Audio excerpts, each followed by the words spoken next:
Hello student, कैसे हैं आप लोग। आशा करते हैं कि आप लोग बेहतर होंगे। स्टूडेंट, आज हम इस वीडियो में क्लास 9th के मैथ चैप्टर नंबर 1 संख्या पद्धति नंबर सिस्टम से प्रश्नावली 1A का लेकर आए हैं, जो NCERT बेस्ड है। स्टूडेंट, इसमें मुख्यतः हम डॉक्टर मनोहर रे पब्लिकेशंस के सभी क्वेश्चन को सॉल्व करेंगे। तो स्टूडेंट, इस वीडियो को अंत तक देखें और अपने दोस्तों में शेयर करें। वीडियो अच्छी लगी हो तो चैनल पर नए हो तो सब्सक्राइब करें। तो स्टूडेंट, चलते हैं हम अपनी प्रश्नावली की तरफ। तो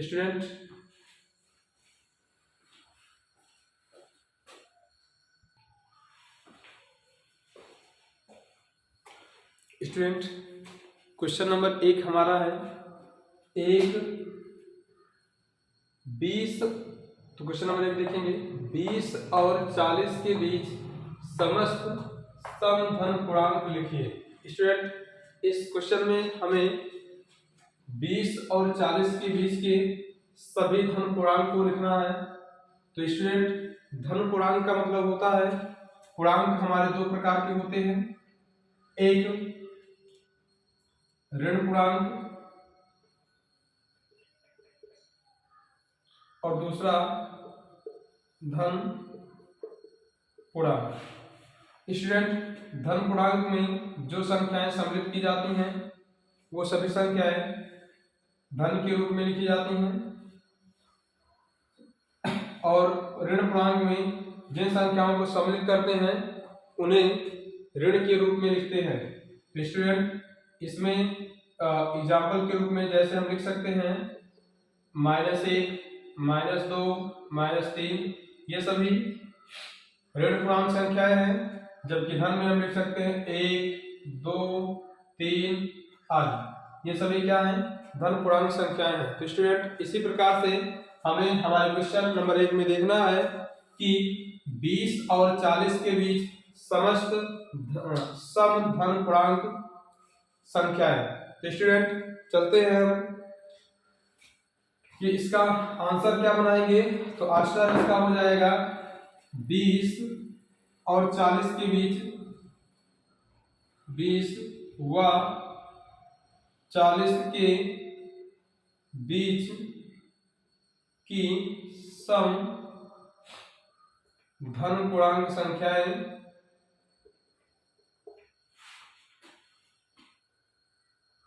बराबर 22, 24, 26, 28, 30, 32, 34, 36, 38। स्टूडेंट, ये हमारा आंसर हो जाएगा कि 20 और 40 के बीच सम धन पूर्णांक संख्याएं।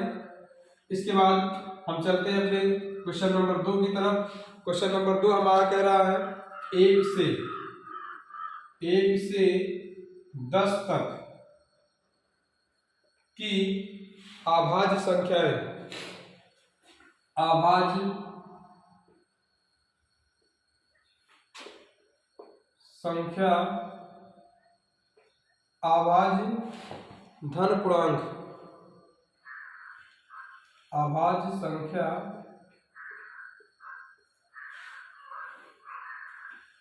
स्टूडेंट, अभाज्य धन पूर्णांक लिखिए।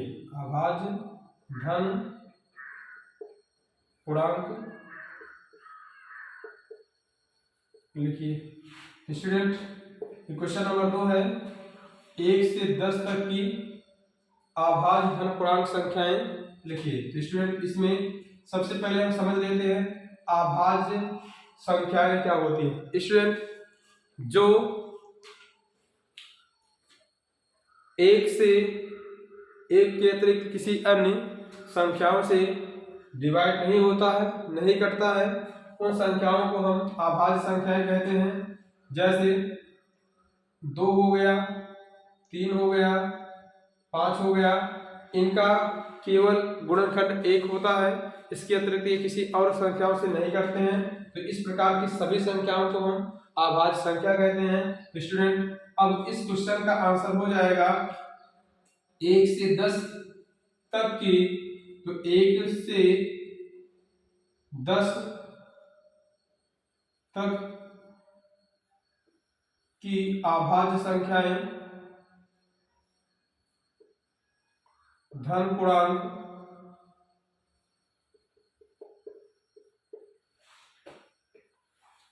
2, 3, 5, 7, 9। तो स्टूडेंट 1 से 10 तक की अभाज्य संख्याएं 2, 3, 5, 7 और 9 होंगी। स्टूडेंट इसी क्रम में क्वेश्चन को आगे बढ़ाएंगे। हम आते हैं क्वेश्चन नंबर 3 पर। स्टूडेंट क्वेश्चन नंबर 3 आपका जो दिया गया है,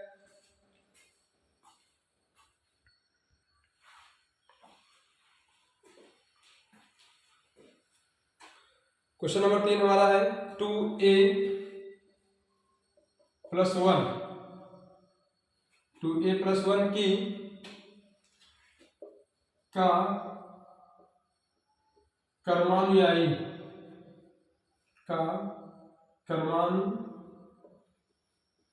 संख्या लिखिए। तो स्टूडेंट इसमें हमें 2a + 1 का कर्मानुयायी संख्या लिखना है। स्टूडेंट कर्मानुयायी का मतलब होता है जो संख्याएं क्रम से आती हैं। आप इसी को क्रमागत संख्याओं के नाम से भी जानते हैं। स्टूडेंट इसमें जैसे हमारे पास क्रम से आने वाली संख्याएं जो होती हैं 1, 2, 3, 4। तो स्टूडेंट यदि 1 में हम 1 जोड़ते हैं तो 2 हो जाता है, 2 में यदि हम 1 जोड़ दें 3 हो जाएगा, 3 में 1 जोड़ दें 4 हो जाता है, और 4 में 1 जोड़ दें तो 5 हो जाता है। तो स्टूडेंट ये 2, 3, 4, 5 ये सभी क्या है, कर्मानुयायी संख्याएं हैं। इसी प्रकार हम इसमें क्या करेंगे कि जो क्वेश्चन हमारा दिया गया 2a + 1 में +1 कर देंगे, 1 जोड़ देते हैं, ये हो जाएगा 2a + 2 और यही हमारा आंसर होगा। तो स्टूडेंट इसका आंसर हो जाएगा 2a + 2। ये 2a + 1 की क्या है, कर्मानुयायी संख्या है। तो स्टूडेंट इसके बाद चलते हैं हम अपने नेक्स्ट क्वेश्चन पर, और ये क्वेश्चन नंबर आपका 4 है। कह रहे हैं इसमें 2/3 का। स्टूडेंट अगले क्वेश्चन पर चलते हैं, और क्वेश्चन नंबर 4 जो दिया गया है हमें वो दिया गया है 2/3 का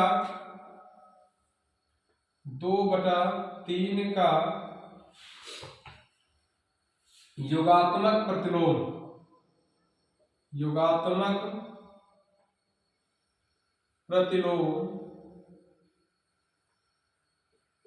लिखिए। 2/3 का योगात्मक प्रतिलोम लिखिए। स्टूडेंट योगात्मक प्रतिलोम का मतलब यहाँ ये है कि यदि हमारे पास कोई संख्या x है या 2 है तो उसमें किस संख्या को जोड़ दिया जाए जिससे इसका योगफल 0 हो जाए।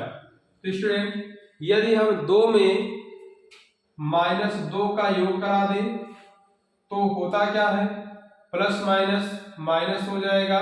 तो लिखेंगे 2 - 2 और 2 - 2 बराबर क्या हो जाएगा, 0। तो स्टूडेंट इस प्रकार से हम योगात्मक प्रतिलोम संख्याएं निकालते हैं। 2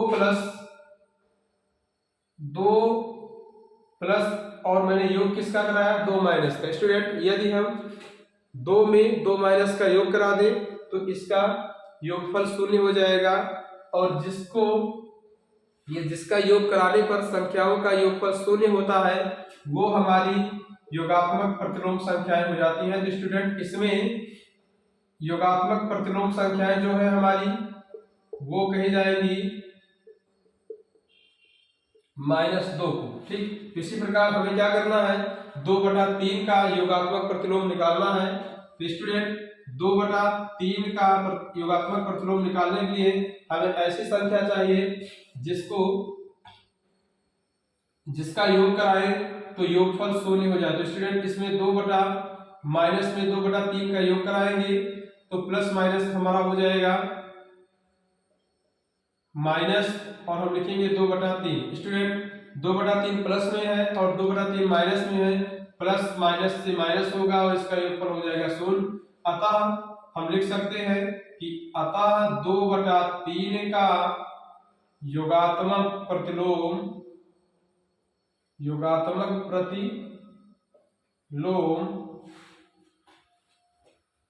बराबर माइनस 2 बटा 3 होगा, और यही इस क्वेश्चन का आंसर हो जाएगा।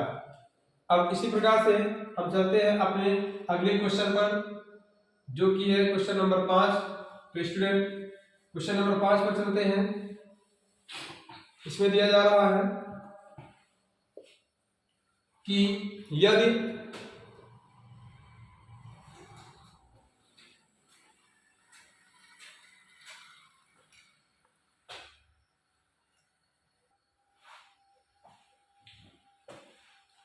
स्टूडेंट क्वेश्चन नंबर 5 हमारा है -5 का गुणात्मक प्रतिलोम लिखिए। स्टूडेंट -5 का गुणात्मक प्रतिलोम लिखने के लिए हम करते क्या है कि इसमें 1/5 हम इसको लिख सकते हैं -1/5, और -1/5 जो है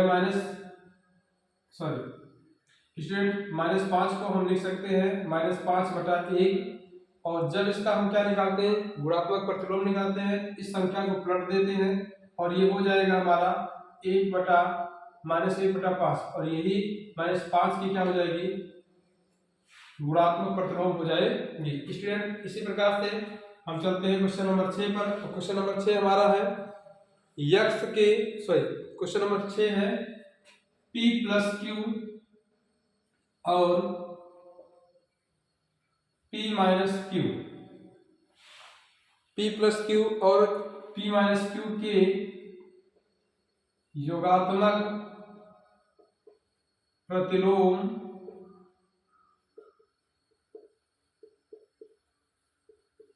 लिखिए। तो स्टूडेंट इसमें क्वेश्चन नंबर 4 के तरीके से ही हम P + Q का प्रतिलोम निकालेंगे, योगात्मक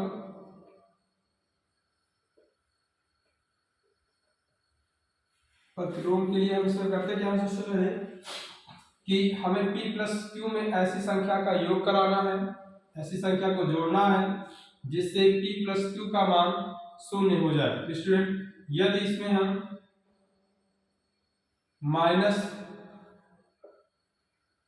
-P + Q का योग कराएं तो P + Q plus minus minus हो जाएगा, ब्रैकेट खोलेंगे तो, और मिल जाएगा क्या, P + Q।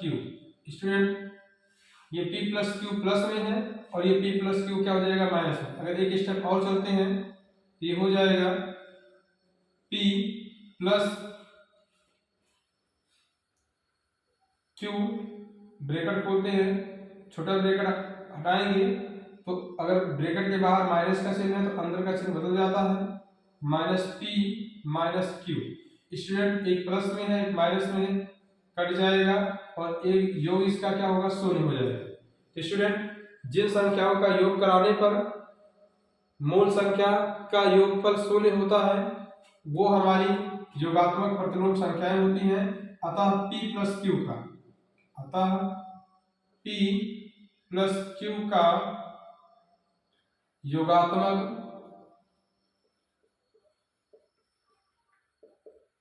प्रतिलोम बराबर हो जाएगा -P + Q।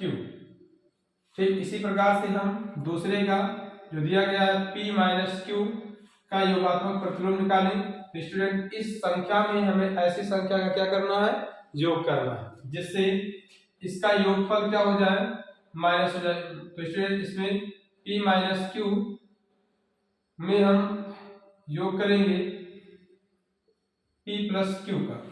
अगर स्टूडेंट P - Q में माइनस पी प्लस क्यू का हम योग करा देते हैं तो इसका योगफल क्या होगा, शून्य हो जाएगा। तो स्टूडेंट ध्यान रखेंगे हम कि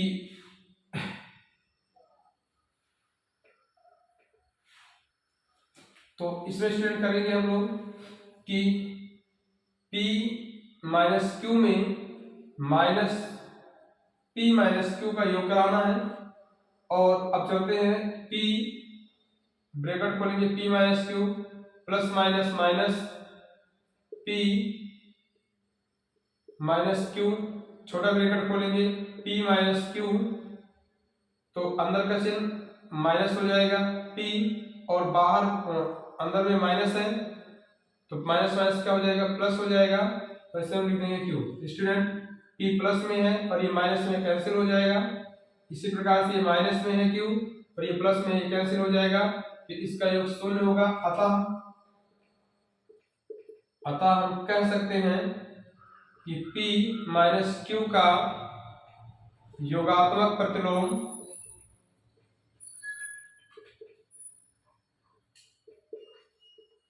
बराबर माइनस P ब्रैकेट के अंदर माइनस क्यू होगा। ये हमारा क्या हो जाएगा, आंसर हो जाएगा क्वेश्चन नंबर 6 का। तो इस प्रकार से हम दोनों क्वेश्चन को सॉल्व कर लेते हैं। तो स्टूडेंट अब चलते हैं क्वेश्चन नंबर 7 की तरफ। और क्वेश्चन नंबर 7 जो हमारा होगा उसमें दिया जा रहा है यक्स के किस मान के लिए। स्टूडेंट 7वां नंबर देखेंगे क्वेश्चन, यक्स के किस मान के लिए, यक्स के किस मान के लिए 5 गुणे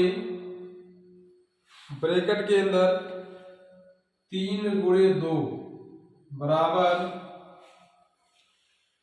5 गुणे 3 ब्रैकेट के बाहर गुणे में यक्स का मान का कथन सत्य है। तो इसमें देखना है का कथन सत्य है। तो स्टूडेंट इसमें किस मान के लिए कथन इसका क्या होगा, सत्य होगा। तो स्टूडेंट ध्यान रखेंगे कि सबसे पहले हम क्वेश्चन का अच्छे से अवलोकन करेंगे, हम देखेंगे क्वेश्चन में कितना डिफरेंट हो रहा है। तो इस प्रकार हम इस तरफ और इस तरफ दोनों की तरफ अच्छे से अवलोकन करें तो हमें देखने को मिलेगा कि 5 जो इधर है इधर भी है और 3 इधर भी है इधर भी है, 2 के स्थान पर यहाँ क्या है, यक्स है। तो जनरली आप जान लीजिए कि इसका जो आंसर होगा वो 2 होगा। चलिए देखते हैं किस प्रकार से इसका आंसर 2 होगा। तो स्टूडेंट इसको हम नोट कर लेते हैं, 5 गुणे ब्रैकेट के अंदर 3 गुणे 2 बराबर 5 गुणे 3 गुणे यक्स। तो स्टूडेंट अगर ब्रैकेट खोलेंगे तो मिल जाएगा हमको 5 गुणे 3 गुणे 2 बराबर, इधर भी मिल जाएगा हमको 5 गुणे 3 गुणे एक्स। स्टूडेंट अब हम 5 गुणे 3 का पक्षांतर करेंगे तो मिल जाएगा हमको 5 गुणे 3 गुणे 2 बटा 5 गुणे 3 बराबर एक्स। स्टूडेंट 5 से 5 कैंसिल हो जाएगा और 3 से 3, तो बचा हमारा क्या, यक्स बराबर 2। ये हमारा क्या हो जाएगा, आंसर हो जाएगा। तो स्टूडेंट इस प्रकार से हम अपना 7 नंबर क्वेश्चन क्या करते हैं, सॉल्व कर लेते हैं। तो स्टूडेंट अब हम चलते हैं अपने 8 नंबर क्वेश्चन में, जो कह रहा है कि पूर्णांकों में ऐसी कौन सी संख्या है जो स्वयं की योज प्रतिलोम होती है। स्टूडेंट बहुत अच्छा क्वेश्चन है ये। हम लोग देखेंगे कि पूर्णांकों में ऐसी कौन सी संख्या है जो, तो क्वेश्चन नंबर 8 है हमारा, पूर्णांकों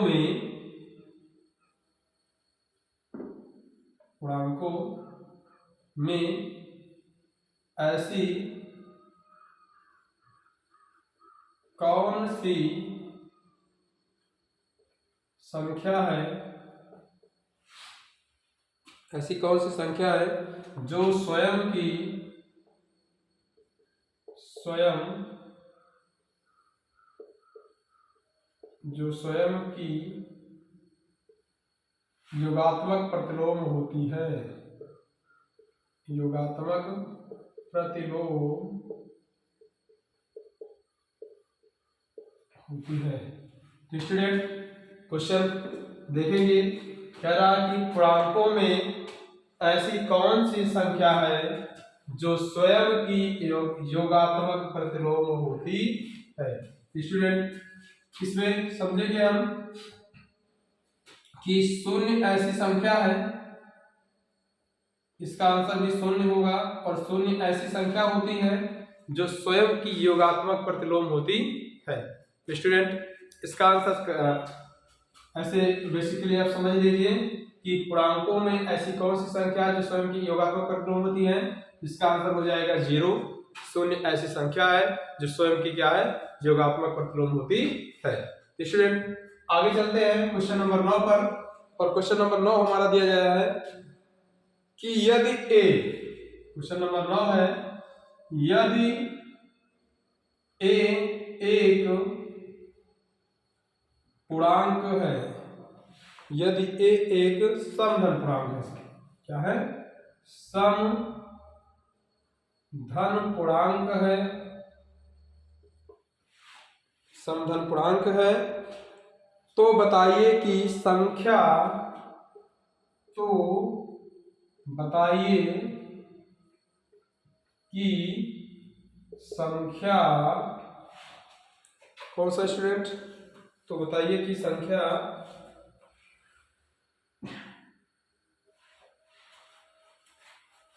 हाँ, तो बताइए कि संख्या a-1 और दूसरे ब्रैकेट में a+1 सम है अथवा विषम, सम है अथवा विषम। ठीक है स्टूडेंट, इसमें कह रहे हैं कि यदि a एक पूर्णांक है, किस प्रकार का पूर्णांक है, समधन पूर्णांक है। समधन पूर्णांक का मतलब हो गया 2, 4, 6, 8, 10, 12, इस प्रकार से हम बढ़ते रहेंगे, आगे अनंत तक जाएंगे। तो स्टूडेंट इस प्रकार से हमारा ये क्या है, क्वेश्चन हो गया कि यदि a एक समधन पूर्णांक है तो बताइए कि संख्या a-1 दूसरे ब्रैकेट में a+1 सम है अथवा विषम है। इसमें बताना हमको है कि संख्या क्या होगी, सम होगी अथवा विषम होगी। तो स्टूडेंट हम मान लेते हैं कि माना a बराबर हो जाएगा 2 हो सकता है, 4 हो सकता है, 6 हो सकता है, 8 हो सकता है, डॉट डॉट डॉट इस प्रकार से अनंत तक हो सकता है। तो इस प्रकार से हम 2 के स्थान पर 2 की वैल्यू पुट कर सकते हैं, 2 में a की वैल्यू 2, 4, 6, 8 रख सकते हैं। तो इस पर हम इसकी वैल्यू फाइनल रखेंगे और फाइनली देखेंगे इसका आंसर क्या होता है। तो a-1 और a+1 स्टूडेंट a बराबर हम मान लेते हैं, हमें रखना क्या है, 2, a का मान 2 रखेंगे तो इसमें हो जाएगा 2 - 1 और इसमें हो जाएगा, यहां लिख देते हैं रखने पर, a बराबर 2 रखने पर। तो जब a बराबर 2 रखेंगे स्टूडेंट तो हो जाएगा इस ब्रैकेट में 2 - 1 और इसमें हो जाएगा 2 + 1। स्टूडेंट अब इसको हम घटाएंगे तो ये हो जाएगा 1, इन दोनों के बीच में कोई चिन्ह नहीं तो गुणे का चिन्ह लगाएंगे, और यहाँ क्या हो जाएगा 2 × 1 = 3, 2 × 1 = 3, 2 × 1 = 3। अब इसका गुणा कर देंगे तो हमको क्या मिल जाता है 3, इसका आंसर हो जाएगा 3। स्टूडेंट अब हमको आप लोग बताइए क्या 3 सम संख्या है कि विषम संख्या है। तो स्टूडेंट 3 हमारी क्या है, विषम संख्या है। तो आंसर क्या हो जाएगा इसका, विषम। यदि a एक समधन पूर्णांक हो तो बताइए कि संख्या a-1 और एक ब्रैकेट में लिखेंगे क्या, a+1 सम है कि विषम है। तो आप बताएंगे कि वो संख्या कैसी होगी, विषम होगी।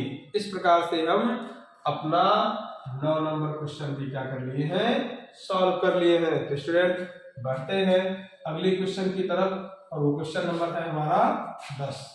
क्वेश्चन नंबर 10 में कह रहे हैं संख्या रेखा पर 7 और 5 और 7 का योग लिखिए। स्टूडेंट हमें क्या करना है, 10 नंबर क्वेश्चन में संख्या रेखा बनाना है। संख्या रेखा पर 5 और 7 का योग, 5 और 7 का योग लिखिए। योग लिखिए। तो स्टूडेंट इसके लिए हम क्या करते हैं, एक संख्या रेखा बना लेते हैं, और ये संख्या रेखा हो गई हमारी। इस पर हमें दिखाना क्या है कि एक बिंदु ले लेते हैं 0, 1, 2, 3, 4, 5, 6, 7। स्टूडेंट इस प्रकार से बढ़ाना चाहेंगे तो 8, 9। तो इस प्रकार से हमने क्या किया, संख्या रेखा पर कुछ संख्या ले लिया। अब हमको दिखाना इसमें क्या है, 5 और 7 का योग। 0 से चलेंगे 5 तक जाएंगे यहां, और 5 से चलेंगे 7 तक जाएंगे। इस प्रकार से हम दोनों का योग इस प्रकार से यहां दिखा देंगे। तो स्टूडेंट इसका योग हो जाएगा 5 + 7 = 12। इस प्रकार से इसे हम क्या करेंगे, संख्या रेखा पर प्रदर्शित कर सकते हैं। तो स्टूडेंट ये हो गया हमारा 10 नंबर क्वेश्चन। अब हम चलते हैं क्वेश्चन नंबर 11 पर, और क्वेश्चन नंबर 11 हमारा है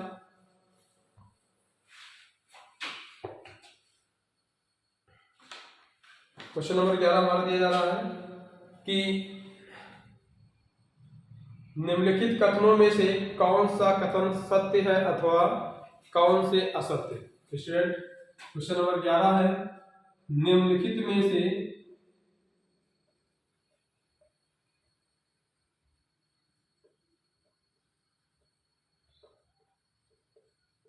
कौन सा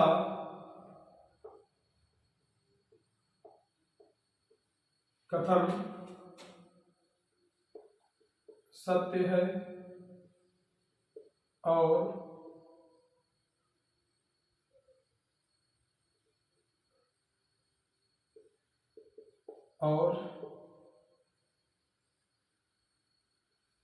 कौन सा असत्य है, कौन सा असत्य। अब इसमें क्वेश्चन नंबर ये दिया जा रहा है, 2 धन आभाज्य पूर्णांकों का गुणन। 2 धन आभाज्य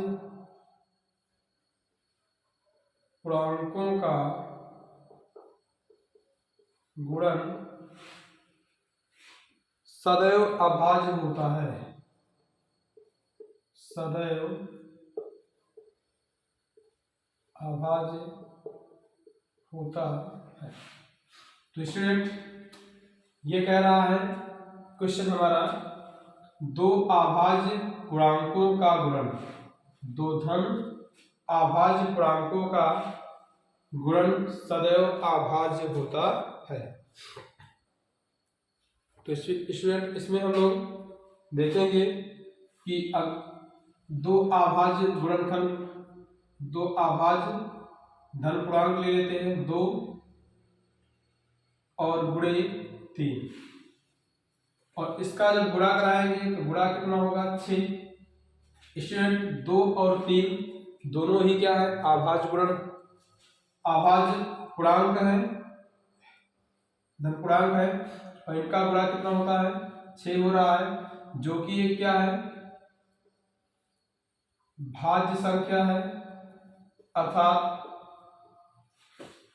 ये कथन असत्य है, ये कथन क्या है? असत्य है, क्योंकि दो धन अभाज्य पूर्णांक का गुणन सदैव अभाज्य होता है नहीं। हमने देखा कि दो अभाज्य धन पूर्णांकों का गुणन अभाज्य नहीं भाज्य भी हो सकता है, इसलिए कथन क्या हो जाएगा? असत्य हो जाएगा। इस प्रकार से हम अगला देखते हैं बी नंबर अपना, और बी नंबर कह रहा है कि दो अभाज्य पूर्णांकों का योग, दो धन अभाज्य पूर्णांकों का योग सदैव अभाज्य होता है।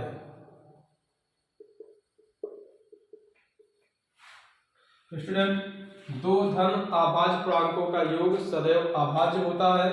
चलिए चेक करते हैं, हमारे पास ये क्या है? दो अभाज्य संख्याएं हैं, इनका योग करा लेते हैं। इनका योग 5 आ रहा है, इसी प्रकार से हम फिर से ले लेते हैं 5 और 3 का योग करा देते हैं 8। स्टूडेंट, जरूरी नहीं होता कि दो धन अभाज्य पूर्णांकों का योग कराएं तो हमेशा जो संख्या प्राप्त हो वो अभाज्य होगी, क्योंकि यहाँ इस एग्जाम्पल से मैंने प्रूव किया कि अगर हम 2 + 3 का योग करते हैं तो 5 मिल जाएगा। 5 एक अभाज्य संख्या है, आप भी जानते हैं। और इसी प्रकार से अगर हम 5 और 3 का योग करा दें तो हमें 8 प्राप्त होता है, जो कि एक क्या है? भाज्य संख्या है।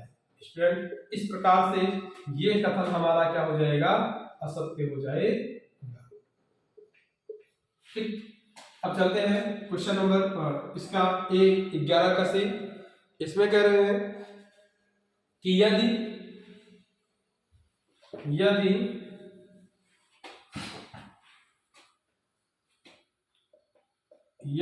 A और B, यदि A व या और B एक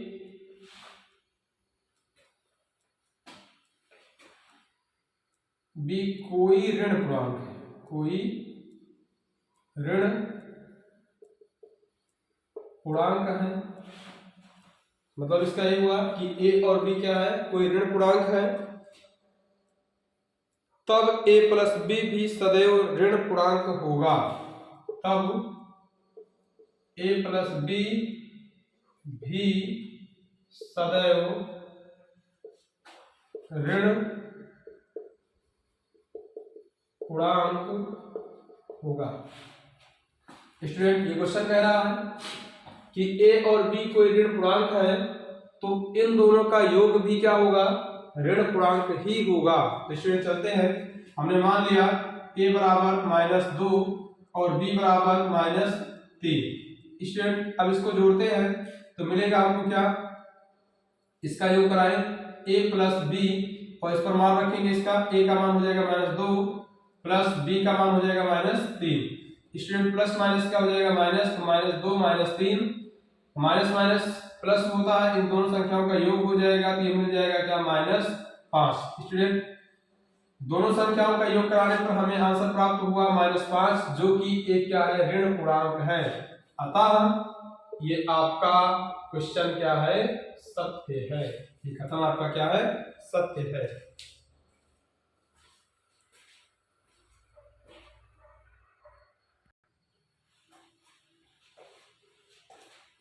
तो स्टूडेंट, इस वीडियो में हम यहीं तक क्वेश्चन नंबर 11 तक ही सॉल्व कर पाए हैं। अगला वीडियो हम लोग जल्द ही लेकर आएंगे और इसमें आगे के क्वेश्चन बताए जाएंगे आपको। तो स्टूडेंट, अब ये वीडियो अगर आपको बहुत अच्छी लगी तो प्लीज़ अपनी फीलिंग्स हमारे साथ शेयर कीजिए। चैनल पर नए हैं तो चैनल को सब्सक्राइब कीजिए, लाइक कीजिए और अपने दोस्तों के साथ शेयर कीजिए, जिससे वो भी इस शानदार वीडियो का आनंद ले सकें और अपनी पढ़ाई दमदार तरीके से कर सकें। तो स्टूडेंट, आशा करते हैं कि आपको ये वीडियो अच्छी लगी होगी। प्लीज़ कमेंट में ज़रूर बताएं वीडियो कैसा लगा। कोई डाउट्स अगर रह गया हो तो कमेंट कीजिएगा, हम उस डाउट को ज़रूर क्लियर करेंगे। धन्यवाद।